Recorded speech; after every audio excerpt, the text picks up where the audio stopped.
What if I told you that one woman's desperate prayer in an ancient temple changed the course of history forever? What if I told you she was mocked, broken, and considered cursed by society? But her pain became the very thing that birthed a prophet. This is the story of Hannah.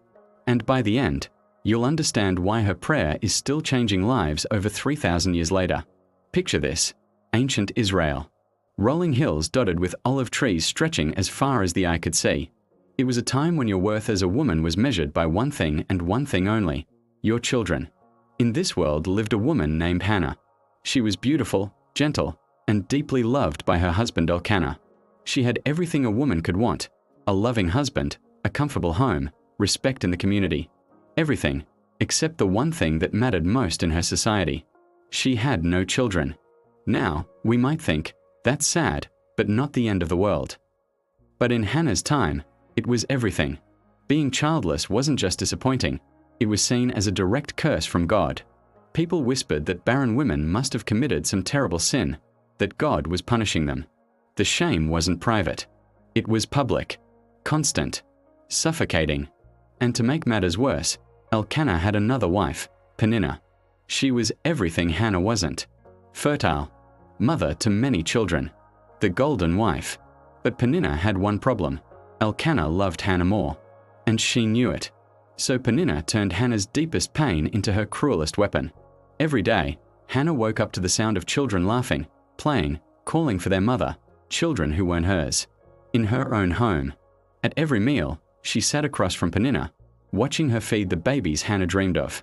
And Peninnah made sure Hannah never forgot what she was missing. "Oh Hannah, you wouldn't understand. You don't have children," she'd say. Or worse, with fake sympathy, "It is such a shame Hannah can't experience the joy of motherhood." The worst part? This wasn't whispered in private. It was public humiliation, family gatherings, community events, religious ceremonies. Hannah would excuse herself and weep in private, her tears never ending. Food lost its taste. Her appetite faded. And her husband, though loving, couldn't understand. "Hannah, why are you crying? Why won't you eat? Am I not better to you than 10 sons?" But how do you explain to someone that even love can fill a void God designed for something else? Year after year, the same cycle repeated. The same pain. The same unanswered prayers echoing in the dark.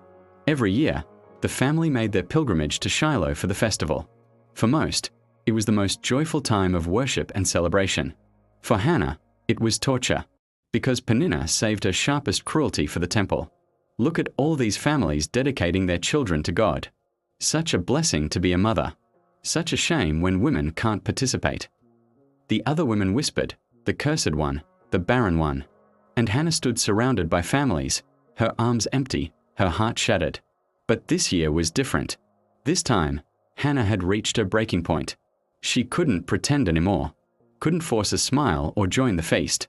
After the sacrifices were made, while others laughed and celebrated, Hannah slipped away. Alone, she walked toward the temple, her feet heavy with disappointment. Her face streaked with tears, she entered the sacred space. This wasn't going to be a polite prayer. This wasn't going to be patient waiting.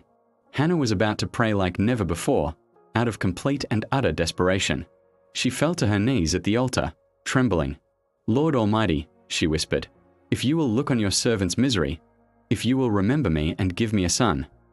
And then, she made a vow that would change history forever. "Then I will give him to the Lord for all the days of his life." Do you realize the weight of that vow?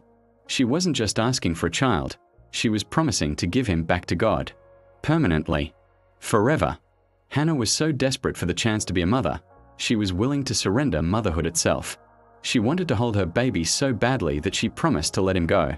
This was the prayer of a woman who had nothing left to lose. Her lips moved quickly, but no sound came out. She prayed with her whole body, swaying, trembling, pouring out years of anguish.